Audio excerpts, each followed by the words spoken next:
Broadcasting live from the Capital OTB studios, this is Racing Across America with Seth Merrow. We would like to thank Gulfstream Park for their sponsorship of this program and some of the other programming and events here at Capital OTB. Gulfstream Park's championship meet runs now through March 30th with high-quality action throughout, including the Florida Derby on Saturday, March 29th.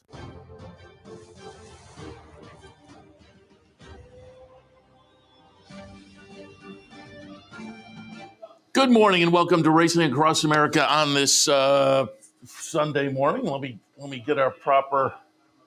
There we go. Racing Across America on this Sunday morning. I'm Seth Merrow. Thanks for joining us. As usual on a Sunday morning, we'll recap some of the stakes action from yesterday, and it was a nice stakes day. Niagara's on the sidelines with their holiday break. They'll come back Thursday, or actually I think they come back Friday. Thursday, though, opening day at Santa Anita, Boxing Day, as it were, and went over that card a little bit yesterday. Mystic Dan returns in the Malibu. That should be a big day of racing Thursday out at Santa Anita. But there was some nice stakes action yesterday. We talked about it on this program in preview, and we'll do a little review here. Gulfstream Park, Pegasus Preview Day. Fairgrounds had one of during their meet, there's 4 or 5 of these big Saturdays with kind of they hit on all the divisions, and that was one of the days yesterday. Oaklawn had a nice stake. Laurel, I didn't pull up the replay of the Laurel stakes, but they had a nice stakes day yesterday as well. We talked about that with John Piasek yesterday. But we'll kind of kick things off here with Gulfstream Park. Before I do that, I do want to remind you that we are in the thick of the NFL season. Things are getting sorted out. And you can come down and watch all the games every Sunday here at the Clubhouse Racebook. Don't forget, football Sundays. Come on down, watch all the racing action and all the football action here. Grab a little lunch at Black Bear if you'd like and have some fun. Here, football Sundays, Clubhouse Racebook, 711 Central Avenue in Albany. If you've never been down, stop by. Now, it's a great facility. There are carols if you'd like to sit and get your own private TV, but you can sit out in the kind of the common area at one of the tables, and you have all the TVs with all the racing, and then at the far end of the room, TVs have all the football as well, or other days of the week, other sports that may be going on. So we invite you down anytime, 711 Central Avenue in Albany. All right, the Gulfstream Stakes yesterday, talked about these with Mike Welch on yesterday's program, and the stakes action kicked off with the Sugar Swirl. Fillies and Mares sprinting 6, and as Mike said, it was a field of 7. Saffie Joseph had entered 5, but Mike said at least a couple of these will scratch, and that was the case. He did scratch a couple. Spirit Wind, who he scratched, was cross-entered in the poinsettia at Oaklawn, and we'll see a little bit later. That's where Spirit Wind went for Saffie. But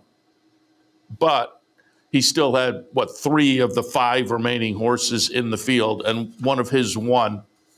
It's going to be number 7, Mystic Lake, as the 3-5 favorite, getting it done.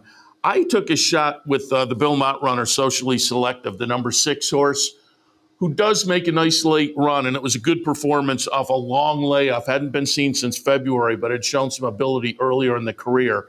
So I think both of these are nice runners to watch going forward. Mystic Lake, 3 years old, so in a couple of weeks when the calendar changes, she'll become a 4-year-old and worth watching. Socially Selective is a 4-year-old, but as I say, coming back from a long layoff and relatively lately raced, so she'll be interesting to watch in that filly and mare division as well, at least on the sprint side of things. That's been her career so far. But again, both of these worth paying a little bit of attention to going forward. Launch ran 3rd in there, but again, that it was a nice run. It was less than a length, the chart margin from Mystic Lake to Socially Selective. Then it was about 4 lengths back to the 3rd place finisher. So it was really the top 2 that kind of jump off the page. Time was, a relatively modest 1:11 and 2, and I haven't seen a number yet for it. But again, I would think both of these are performers to watch going forward off of a couple of performances that I thought were okay. A little bit later on, we kicked into more stakes action down at Gulfstream, again on Pegasus preview day. The Janus 5 furlongs on the turf for 3-year-olds and up. I took a shot with, not a shot, because I think it was it was the 9-5 favorite, Arzak, with Irad Ortiz on board for Mike Trombetta. And runs okay, just gets outrun early and unable to catch late. Coppola, who I had down at the bottom of my mix, Coppola is going to be the number 11 horse. It's going to be Tyler Gaffleone on board. Takes them wire to wire in here. Talented runner. This was career win number 9 in career start number 27. So it was a nice performance from Coppola, who went off at 7-2 as the second choice at 7-2. So it was a second choice over the top choice. Arzak makes a nice late run here. Chart margin just less than a length. If you had Coppola, I don't think you were ever threatened. Getting up for third there was Reef Runner. That's right, fourth. But again, it was the top 2 in the betting, running 1-2 in reverse order. You got a $45 exacta, and that just shows field size. I don't think we comment on that necessarily enough. You see it every year in the Kentucky Derby, where you get really a lot of value with the 18, 19, 20 horses, and it starts to dwindle, as you get less horses, logically. But these days, often we'll see the 6 or the 7 horse fields or less, maybe. But you get 11 horses, you have the 7-2 over 9-5, you might end up with a $45 exacta. So decent value there with 2 logical players. Coppola going out 4. Our friend Dale Romans gets it done. So congratulations, as I say, Tyler Gaffleone on board. Arzak with Irad for Mike Trombetta, a good second in there. So turfers on the grass in the Janus. The Harlan's Holiday likely to produce runners for the Pegasus itself. My pick here was Tumbarumba. Tumbarumba did not go off the favorite. It was going to be interesting to see how this one shook out. Tumbarumba for Brian Lynch certainly had plenty to look at and hang your hat on. Tuscan Sky for Todd Pletcher. It's Todd Pletcher. It's a horse that as a 3-year-old had shown a little bit of ability, but just very inconsistent. Would show a flash of ability and then not so much. And the not so much was often in stakes company. So Tuscan Sky, with the connections and the races that showed ability, was likely to take action. I wasn't sure how it would shake out exactly odds-wise, but it was Tuscan Sky as the 6-5 favorite. But in the first try against Older, threw in one of the clunkers. Tuscan Sky is just one of those horses. It's hard to pin down when you're going to get a good effort and when not. Yesterday was not. Tuscan Sky's the number 1 horse, and again, runs 7th in the field of 8 as the favorite. Rocket Can, who I thought was a little bit interesting in here for Bill Mott and Frank Fletcher, as the Rocket name suggests. 10-1 on the morning line. I had this one down at the bottom of my mix, but as a handicap yesterday, I said with the odds, very interesting. So Rocket Can over Tumbarumba. But Rocket Can went off at 10-1. And it had another horse that had shown some nice races underneath. They tried the Kentucky Derby with Rocket Can last year, ran 9th in there. And last time out, it was kind of interesting. This is where maybe you put your trust in Bill Mott, being really one of the top trainers in the game for years now. Last time out, tried a stakes race down at Churchill and ran 9th by 20 lengths. And Bill Mott, in a follow-up article yesterday, said it was kind of a head scratcher, is kind of how he commented on it. And he said, but it didn't take a whole lot out of him. And so he comes back. That race, the 9th by 20 lengths at Churchill, the stakes race, was December 1st. Less than 3 weeks later, he comes back. And so you see a guy like Bill Mott make a move like that, maybe it's worth an extra look. Bill Mott commented, again, Pegasus preview day, these would be the horses, this would be the race where likely runners in the Pegasus would come out of. Bill Mott said, as far as Rocket Can, maybe for the Pegasus, but he wasn't sure about 9 furlongs. Yesterday was 8.5, a mile and a 16th. And I think he kind of feels maybe there are some distance limitations there. So he wasn't sure, but they'll take a look at that. But again, Rocket Can, $22. Tumba Rumba was the favorite. And for those two combined, you wound up with just under $60 for the exact. That's a decent little play in there. Junior Alvarado was on board, the winner. Also yesterday, it was the Fort Lauderdale 3-year-olds and up on the turf. I like Grand Sonata in here for Todd Pletcher, Tyler Gaffleone on board. That one is going to wind up fourth, and really kind of a ding-dong finish here. Win for the money. Mike Welch liked him yesterday. Brian Nadeau, I heard on the pregame and the paddock commentary, liked Win for the Money. And the betting public also, the number 5 horse Win for the Money, looks pretty good here with all the support, but just gets a little short late. And Major Dude comes late. Also coming late there was number 8, Fort Washington. Major Dude was the number 4 horse under Irad Ortiz. Finally, Major Dude found a little room. Irad got him up and gets it done by a neck. Fort Washington, a neck in front of Win for the Money. Win for the Money, again, was the 2-1 favorite. Major Dude, however, as the exact odds, Win for the Money was $2.10 to the dollar. Major Dude was $2.20. So they were that close on the odds, but it is. And they were pretty much that close under the wire, too, a neck and a neck. Major Dude gets it done for, again, Todd Pletcher, Irad Ortiz. John Velasquez was on board. Fort Washington for Shug. Fort Washington I didn't use, but I had some check marks next to, had some potential. And again, gets it done to complete the exacta, running second and 11-1. The favorite runs third in there. So again, a nice result there. And Major Dude comments after the race, likely for the Pegasus turf, and that Pegasus Day comes up on January 25th. So we're about a month away, and Major Dude likely for the Pegasus turf.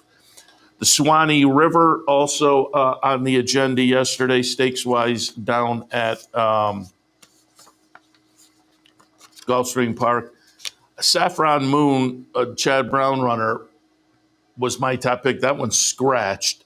So I wound up scratching into number 11, Breath Away, who I think I wound up taking Breath Away did wind up being kind of a lukewarm 5-2 choice, but Breath Away could do no better than fifth in the field of 10. The winner winds up to be number 7, Be Your Best, who I had right underneath. Safi Joseph runner, Edgar Zayas on board, and gets it done by a length. And then it is a real scrum for second through fifth, with Papilio, the number 4, second, Ocean Club, the number 1, third, number 3, fourth, and Breath Away, the number 11, fifth. But they're all right there.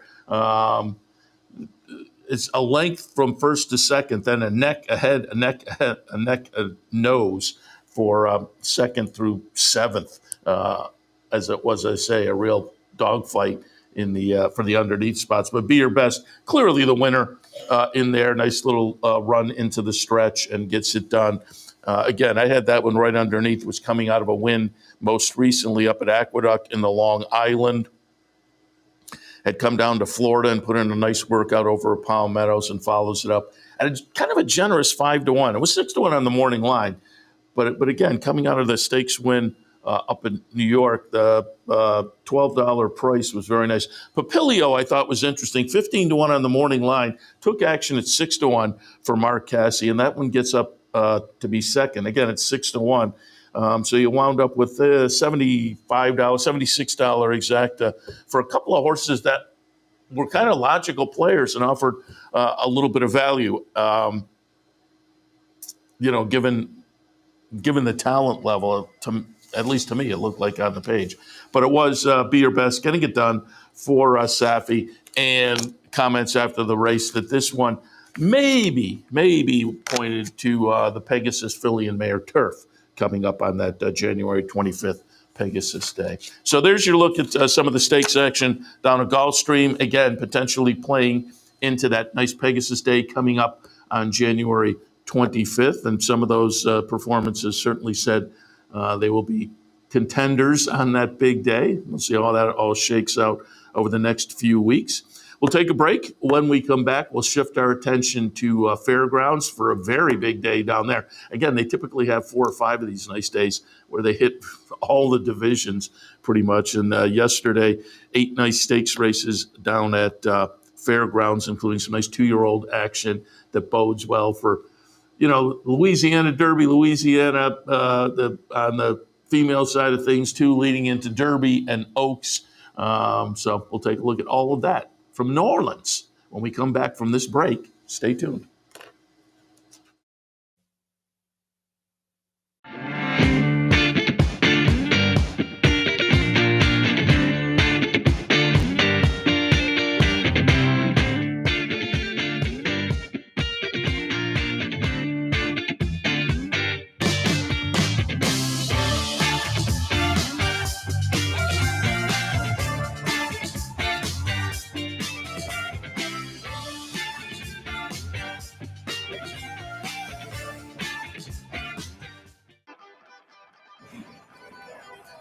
Want to get your career in horse racing off to a fast start? Well, the University of Arizona's Racetrack Industry Program is your winning ticket. The Racetrack Industry Program has served as a springboard to some of the industry's most successful individuals, with a proven track record of job placement right out of college. If you want to earn a degree in the exciting horse racing industry, the Racetrack Industry Program can put you in the winner's circle.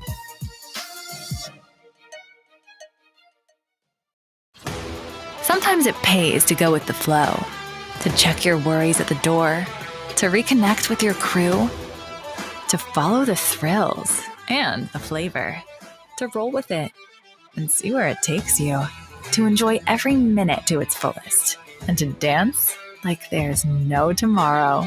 You can do that here at Rivers Casino and Resort Schenectady, where the good times flow. Welcome back. All right, let's shift our attention to the Fairgrounds again on a big day yesterday. And as I said earlier, there was some 2-year-old action that bodes well for, about a week and a half when the calendar turns and they all become 3-year-olds. And then we look towards, Derby and Oaks, although there's a nice 3-year-old sprint division as well. Again, the big 3-year-old days, typically on the undercard, there's a good 3-year-old sprint as well, Woody Stevens and those kind of races as the year progresses. We'll see, early on when you have a good horse, a good 2-year-old that does well sprinting, it is not unusual to see the test being made if we have some horse that maybe we can go to the Derby with. And there's always some consternation on social media when that happens. And I'm sure there's consternation amongst trainers and owners as well, because it'd be great if you had a horse that could stretch out, but it's also nice, as I say, there are big races for the 3-year-old sprinters, so it's got to be a tough decision when it happens. And I always look at the folks who, can avoid the siren call of the Kentucky Derby and keep their good sprinters sprinting. It's always, I appreciate their courage in doing that, but I totally understand if you take the shot. But yesterday on that 2-year-old sprint side of things, the Sugar Bowl, 6 furlongs for the 2-year-old sprinters, and Tough Catch looked kind of logical with the experience already. Was coming out of 2 Kentucky stakes races where the horse had run a good second, and so it was logical. I wasn't 8-5 on the morning line. I went off as 2-5. And again, it just seemed like, I don't know, the race is maybe a little more contentious than that. Count the Brave was coming off of a couple of okay efforts to start the career, and that one was the second choice at 5-2. So there was a little bit more separation than I might have expected there. And Doratillo, a firster by Bolt d'Oro, with some good workouts underneath. I thought it was just notable that Doratillo they took the shot with not just a maiden, with a horse that hadn't started yet, but with some win early breeding, and they kind of got rewarded with a nice result for the first-time starter. So the Sugar Bowl here, it is going to be tough catch getting it done at 2-5, and gets it done by a length. But Doroteo, they're well ahead of the third-place finisher. So first time out of the box for Doroteo. Maybe that 3 horse is worth watching, looking forward to, because you can see here, you have a feeling maybe going to go by. Doesn't do it, winds up to be a length from first to second. And then, again, almost 8 lengths back to third. But Tough Catch gets it done for Dallas Stewart. Luis Saez was in town and on board. This horse broke the maiden in the career debut early, very early in the Saratoga meet last year. And then they came back at the end of the meet and tried the Hopeful. Didn't fare very well that day against Chancellor McPatrick. But as I say, then went down to Kentucky. Keeneland and Churchill ran second in a couple of stakes and follows it up with a stakes win yesterday down at the Fairgrounds. So now 2 wins, 2 seconds, and 5 starts. One of those wins, a stakes win. So nice looking performance yesterday. 82 buyer, which lifetime best buyer number. And at this time of year for a 2-year-old, that's okay. But again, Doroteo being a first-time starter, going to be interesting to see what they do with that one going forward.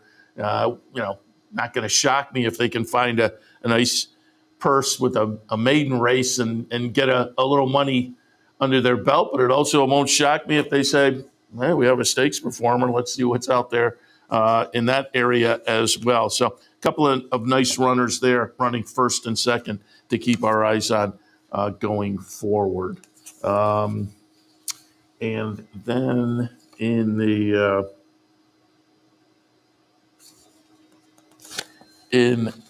I'm just looking, my pages are out of order here, but I will get them back in order. There we go. The Letellier Memorial also on the card yesterday, and that one was for the 2-year-old fillies going 6 furlongs. So the female side of things on the sprint side, it is going to wind up to be number 4, Simply Joking. Simply Joking, a first-time starter. So again, a couple of first-time starters on the 2-year-old sprint side of things. Very impressive there. Simply Joking, again, the number 4 horse by Practical Joke. Nice sire of win early types. And when your win early can be a stakes race, that's always impressive. Nice steady string of workouts. And again, Simply Joking is the 4 horse. Gets the nice win there for Whit Beckman. Jaime Torres was on board. Interesting, Whit Beckman also had Her Laugh in here, entered. Her Laugh scratched and winds up winning the Untappable later on. So Whit Beckman as a trainer makes a very smart decision to scratch one, win a stakes later, keep one in, first-time starter, win. So it was a nice day for trainer Whit Beckman there. But again, Simply Joking, first-time starter, getting it done. And Letellier, I'm just looking at our friend Steve Bick had posted the buyers for Fairgrounds on his Twitter feed. 79 buyer, obviously a good number for a 2-year-old this time, but for a first-time starter wins a stakes race. That was a very nice performance there by Simply Joking. And it's going to be interesting to see what they do with this one going forward.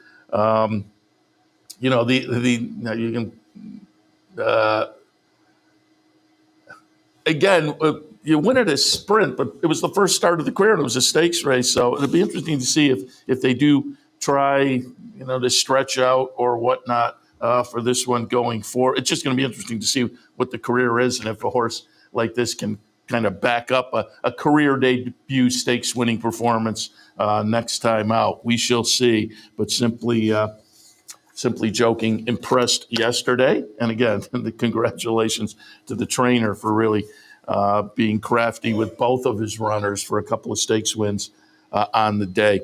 The Blushing KD for fillies and mares, 3-year-olds and up, going 1 mile and 1/16 on the grass. Stir Crazy will get it done in here, the number 3 horse.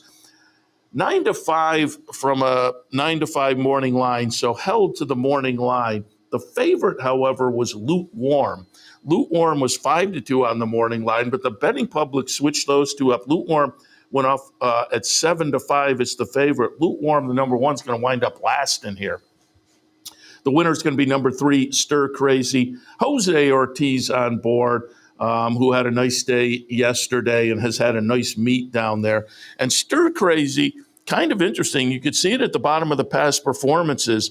This one was claimed up at Saratoga last year, 2023, for $35,000.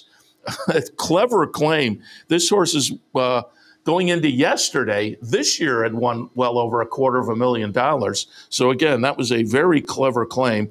Mike Maker trained, again, Jose Ortiz on board, chart margin a half a length, joined the dance with Luis Saez on board, runs second at 11 to 1 for Dallas Stewart. And Autism Community runs third in there. But again, it was Stir Crazy getting it done as the second choice. Morning line favorite, but went off as the second choice, paid $5.60. And as I say, you look at those, man, that is a very clever claim for $35K and winds up, kind of with the purse yesterday, had to go over 300,000 this year. So again, congratulations to the folks there for jumping in at Saratoga last year and winding up with a nice stakes winner subsequently over the next dozen starts or so. Fairgrounds 7th yesterday was the Gun Runner. These are the 2-year-olds going longer. I don't know if I said Stir Crazy 84 buyer yesterday. The Gun Runner was for the 2-year-olds going 2 turns, a small field of 5 in here. Favorite was Admiral Dennis going out for Brad Cox and was coming in off a maiden breaker in the second career startup at Churchill. That was pretty good with an 83 buyer. And so made sense as certainly a strong contender. But with those connections, the horse is going to get some play and did. So Admiral Dennis, the number 5, goes off at 4 to 5, winds up 4th in the field of 5 here. The winner was the third choice at 7 to 2. It's going to be Built getting it done for Wayne Catalano. Corey Lannery on board. Magnitude was the second choice at 5 to 2 is second. But as you can see here, a well-beaten second. There's almost 7 lengths between first and second. So Built now is an interesting, obviously, 2-year-old, soon to be 3-year-old, to keep our eyes on. First couple of starts of the career started at Ellis, ran 4th under the wire, but elevated to 3rd. That was behind East Avenue. Comes out of that, and at Keeneland, breaks the maiden nicely with the 77 buyer. Those were 6 furlongs and 7 furlongs. Yesterday stretches out to the mile and 16 and gets it done. So again, this is one to keep our eyes on, obviously.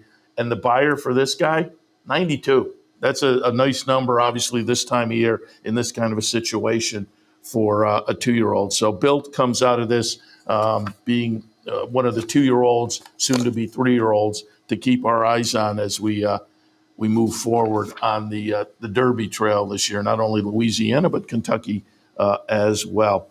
In the I have a schedule for another break, so why don't we do that? We'll take another quick break, and we'll come back, continue our look at stakes action at the fairgrounds and more.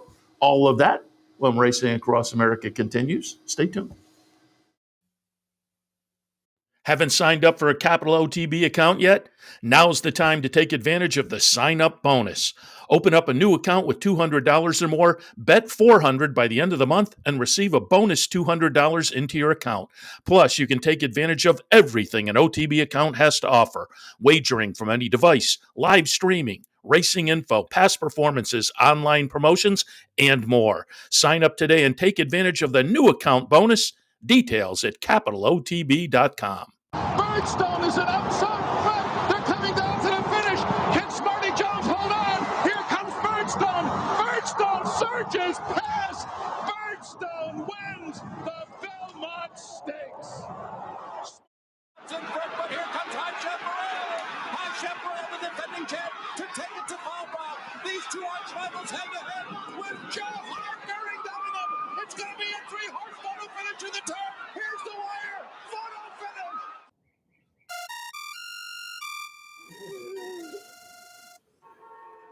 Come on.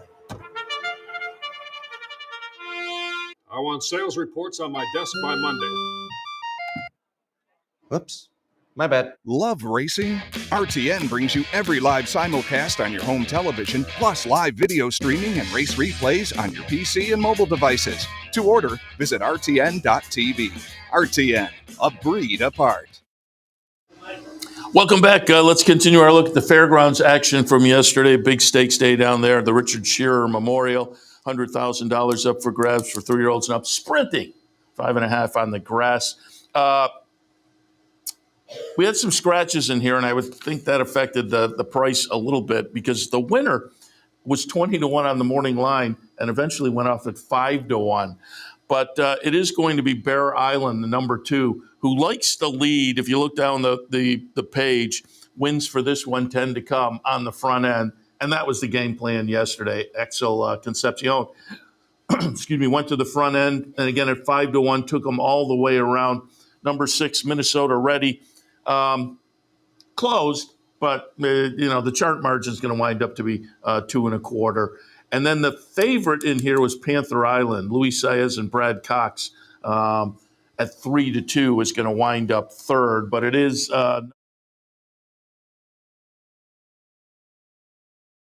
kind of notable on this one that 13th start of 2024. You have to appreciate that. 13 starts, 5 wins.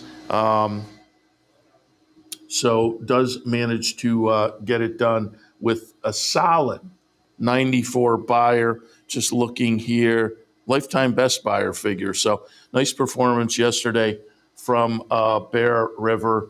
And we'll take a look here. I've kind of run out of things to say, but now we have to replay. So it is Bear River, as I say, getting it done in here.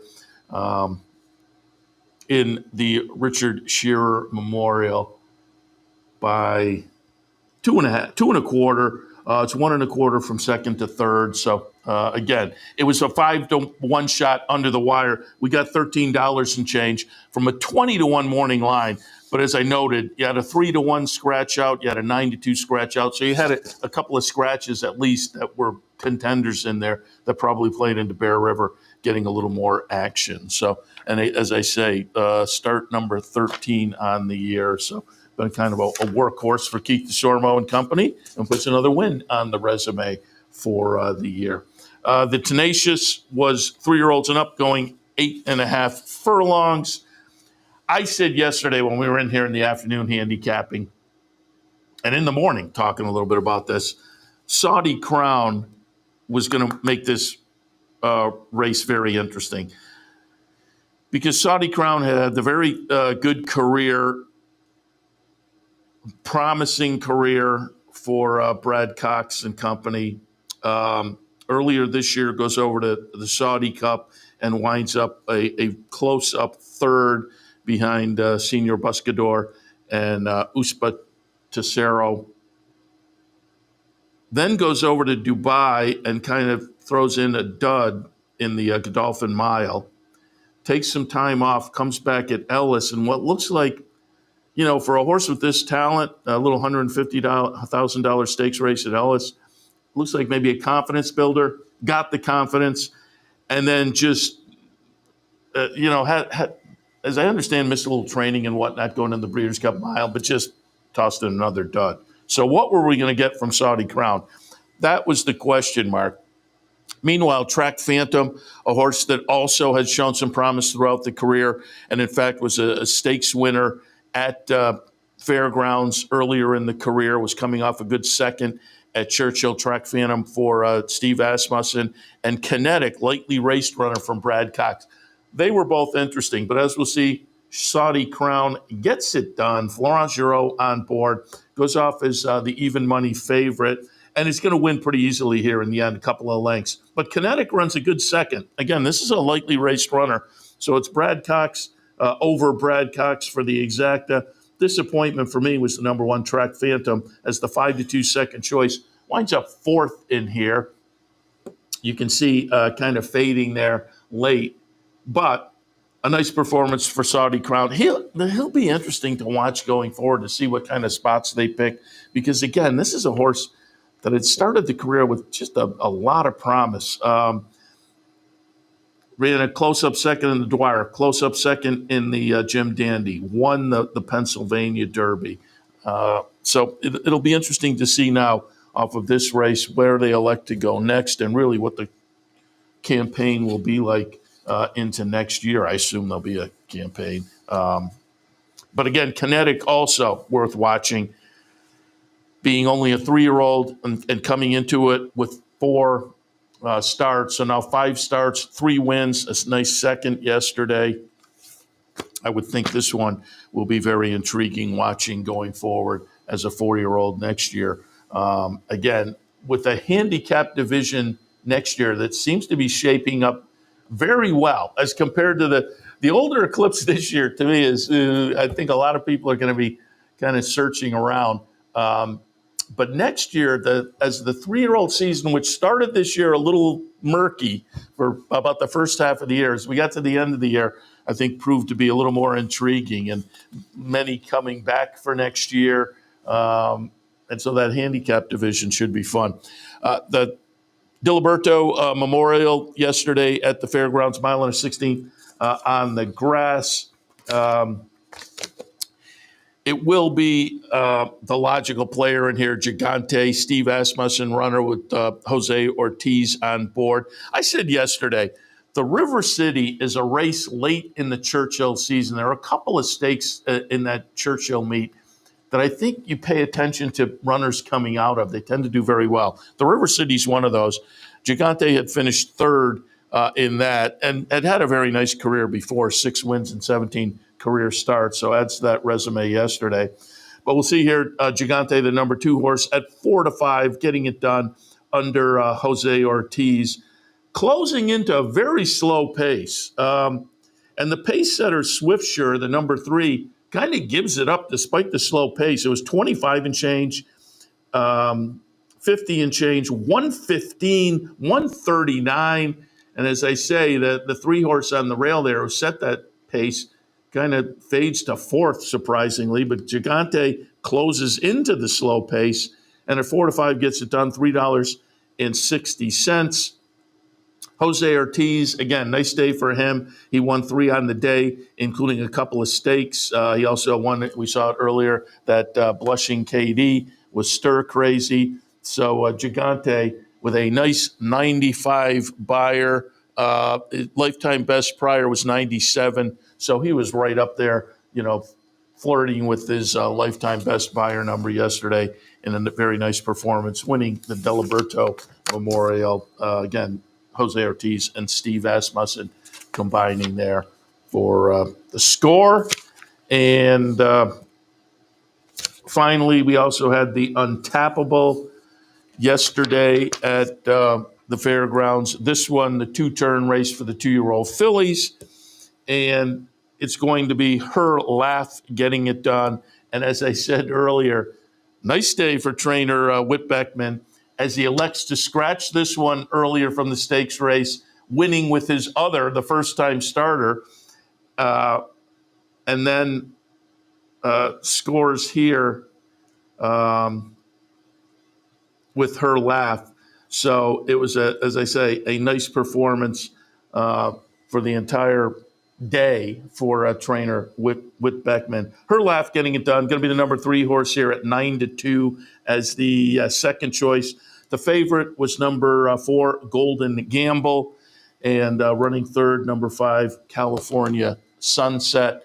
The chart margin is going to wind up to be 2.5. So again, nice performance there. Just looking. So and under the lights as well. It was, again, Whit Beckman with the first-time starter winning earlier in a race where he scratched her lap and picks the right spot for both of them. So it was a nice day, nice stakes day there for the trainer and company. Herlaff getting a 74. Herlaff was coming out of a debut maiden breaker. Nice effort. Got off kind of slowly and then closed steadily up at Churchill to win with a 78. So the buyer went back a little bit for that one. And 74 is, but again, nice performance either way. We'll see how it pans out, going forward. But as I say, a nice day certainly for the trainer with the 2 stakes victories on the day. All right, and we also had one to take a look at Oaklawn. Yesterday at Oaklawn, the poinsettia. That was for fillies and mares, 3-year-olds and up, going 5.5. And again, Safi Joseph had Spirit Win cross-entered in the Sugar Swirl at Gulfstream, and he winds up winning that with Mystic Lake, scratches Spirit Wind out, and goes to Oaklawn for the poinsettia and scores. So it was a nice day. Another trainer with a nice day. Safi wins this one, the poinsettia. Spirit Wind going to be the number 7 horse here. He also wins the Sugar Swirl and the Swanee River at Gulfstream. So it was a nice afternoon for Safi Joseph. Again, number 7, Spirit Wind gets it done under Fernando Jara. Fibber runs second, the number 1 horse. Running third in here, number 12, Royal Spa. But Spirit Wind, we might remember from right up here at Saratoga earlier this summer, won the Honorable Miss. And that one to me was notable because Mike Smith was in town, who was for years and years a regular on the New York circuit, very familiar to Saratoga fans from the day, and comes back to Saratoga and gets it done in the Honorable Miss. He's had subsequently ridden this horse, Mike Smith, in the next 3 starts, but yesterday it was Fernando Jara getting it done. And there was a picture in on Twitter from the track. Fernando Jara, his agent is Jose Santos, the former jockey. His son has that crazy cadre of jockeys all around the country. But Jose has Fernando Jara, and it was interesting. I think it said it was their first stakes victory together, but it was a nice win yesterday for Spirit Win. And again, Fernando Jara getting it done on board for Safi. Didn't pull up the replays from the Laurel races, but we did talk about those yesterday in the Bender Memorial Celtic Contender. I know John Piasek liked that one, as did the betting public at 6-5. Celtic Contender got it done in the Politely Spencerian at 3-1 is the second choice. Got it done. I thought Sheila's War Cloud was interesting at 3-5 at 3-1, 3-2.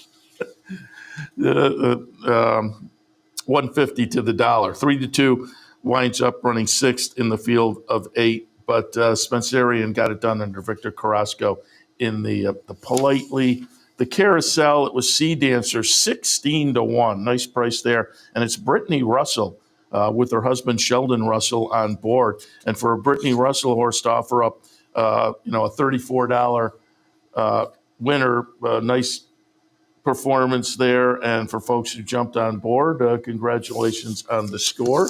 And then in the Manfuso, it was Film Star coming in for Linda Rice. Jose Lescano on board is what the third choice. Yeah, third choice at 5-2 for the Linda Rice shipper in there. The favorite Copper Tax wound up 4th. So again, we talked about those yesterday. There are your results on a nice stakes day down at Laurel as well. And I pulled up also the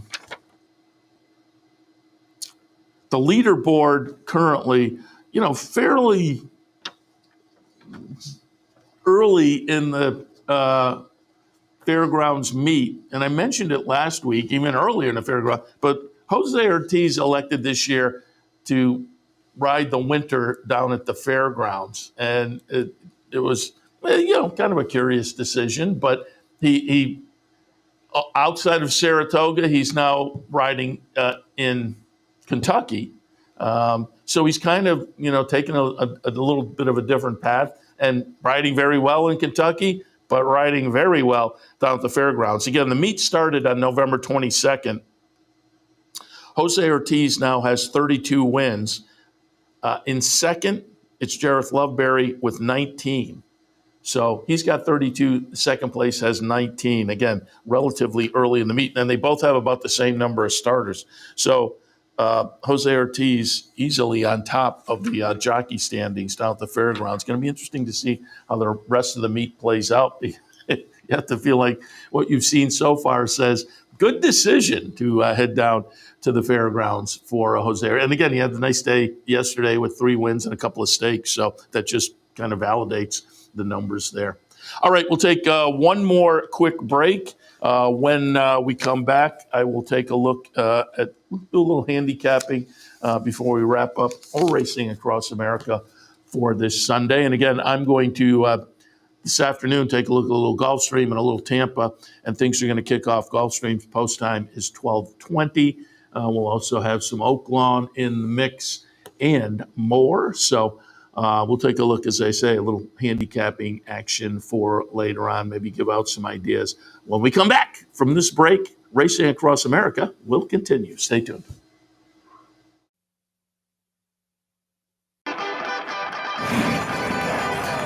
Want to get your career in horse racing off to a fast start? Well, the University of Arizona's Racetrack Industry Program is your winning ticket. The Racetrack Industry Program has served as a springboard to some of the industry's most successful individuals, with a proven track record of job placement right out of college.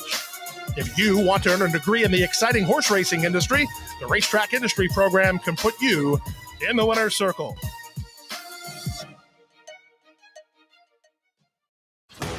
Sometimes it pays to go with the flow, to check your worries at the door, to reconnect with your crew, to follow the thrills and the flavor, to roll with it and see where it takes you, to enjoy every minute to its fullest, and to dance like there's no tomorrow. You can do that here at Rivers Casino and Resort Schenectady, where the good times flow.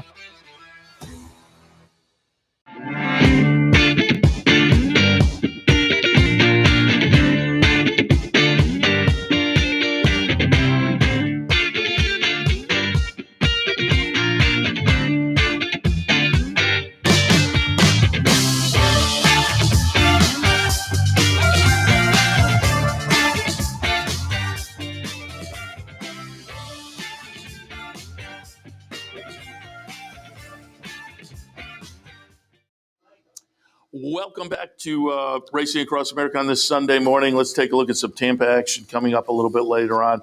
Again, no New York racing, so I get to look at some of my favorite tracks in the wintertime, and Tampa and Oaklawn are amongst those. So we'll look at a little Tampa for this afternoon, late pick 4 action.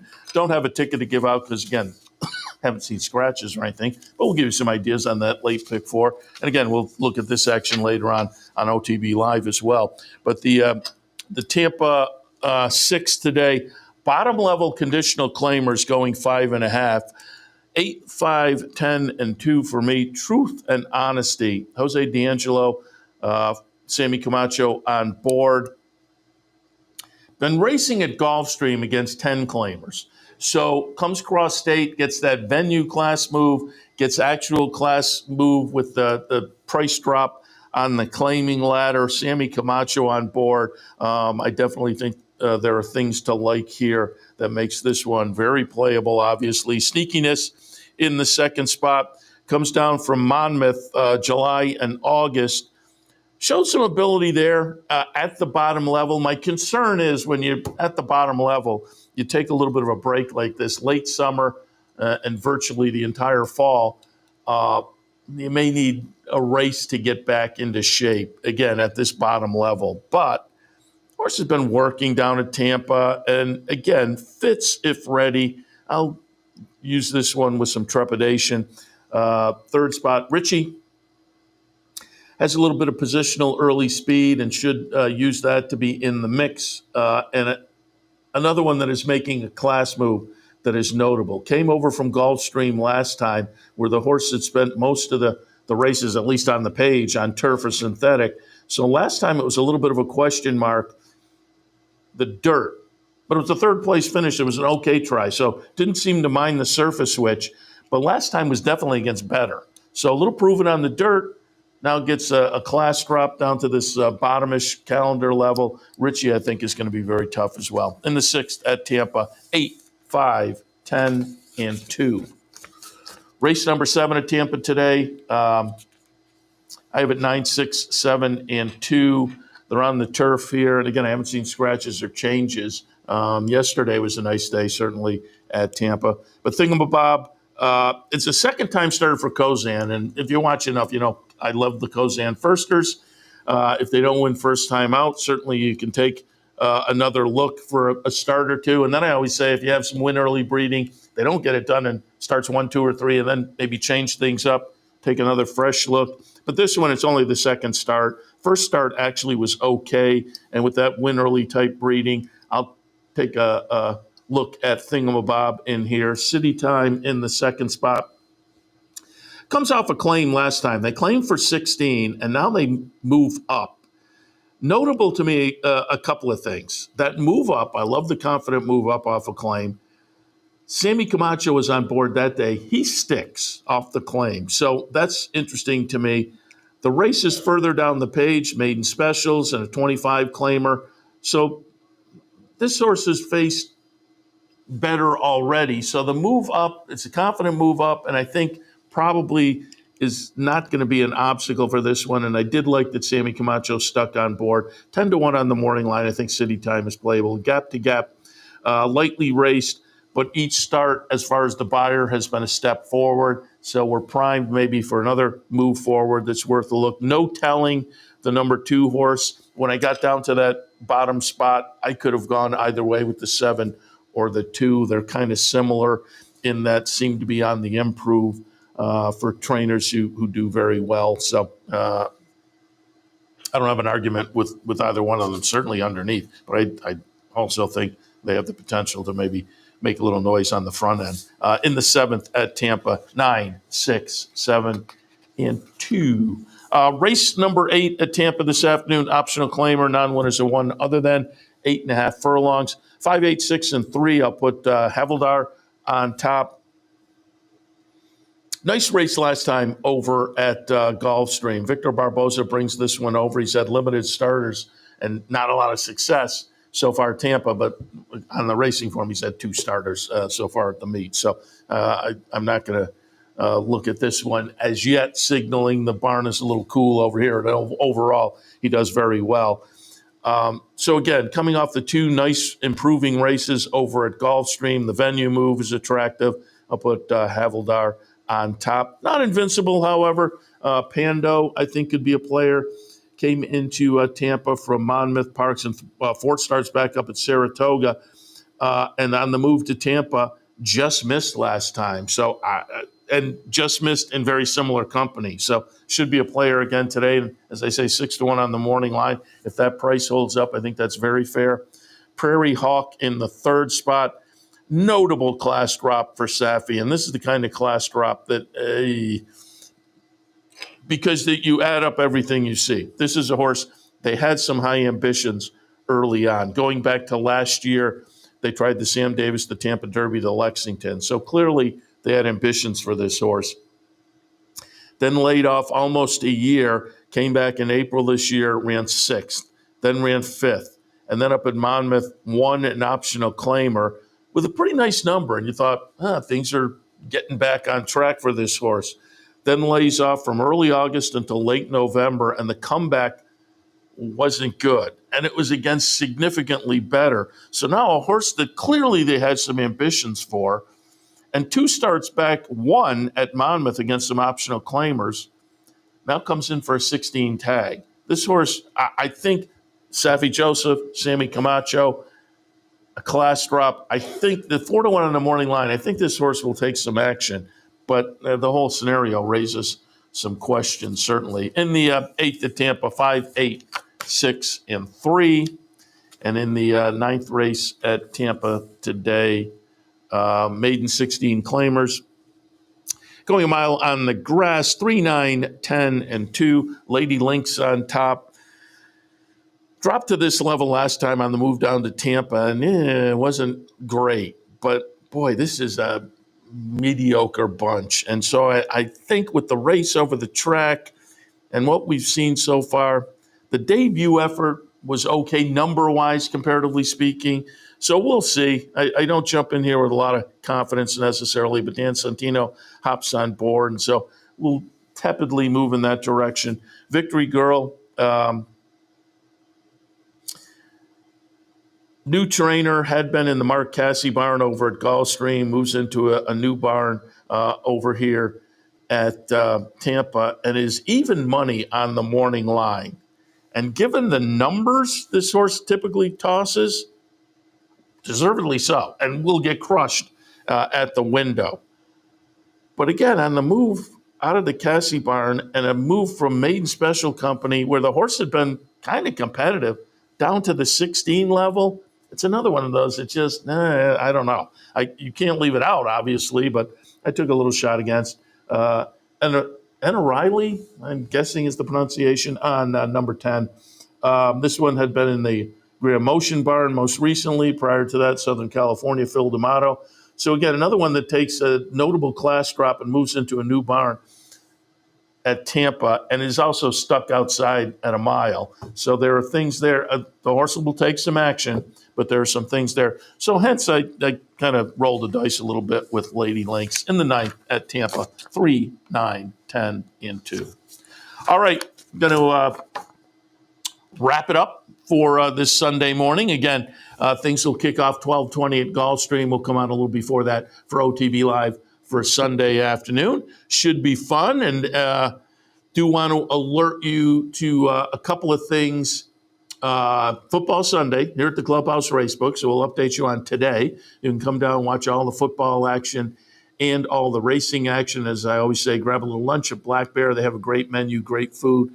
So come on down and enjoy the afternoon here at the Clubhouse Racebook, 711 Central Avenue in Albany. We do have a couple of nice days of racing coming up tomorrow and the next day, so make sure to take advantage of all of that.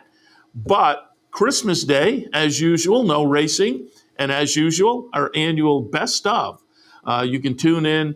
Guys in the control room say we have about 7 hours of content that will be rotating, so it'll be all day long. I mean, midnight to midnight, essentially, on Christmas Day, our best of Saratoga 2024. You can see some of the inclusions right there. Cherie DeVoe, Ken McPeak, Todd Pletcher, David Ngordo, Junior Alvarado. Those are just a few. You'll see jockeys, trainers, horse racing industry professionals, racing media people, all of our favorites from Saratoga 2024 all day here on the network on Christmas. So you can take a break from the fun and the festivities and kick back and enjoy a little best of 2024 right here on OTB TV. Thursday, day after Christmas, it's the big day at Santa Anita. Again, I went over that card a little bit yesterday.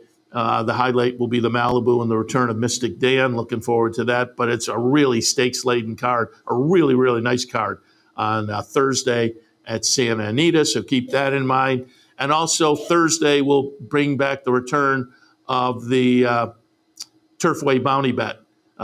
It was unhit by the Capital OTB players again yesterday. So we're now up to $450 in the bounty. So you have to play the early pick 5 with your Capital OTB bet account, and then you're in for a shot, and you're just playing against other people playing with Capital OTB bet. So if you're the lone person hit the pick 5, you get the pick 5 money and $450. If a number of people hit it, you will split a consolation. But again, that will return on Thursday. So a lot of action coming up a little bit later this week.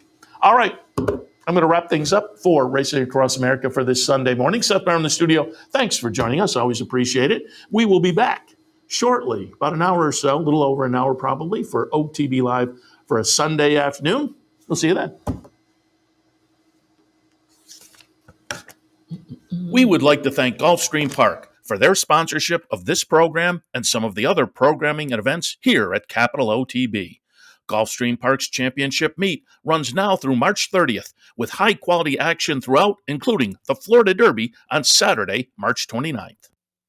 You're watching OTB TV, a service of Capital Off-Track Betting.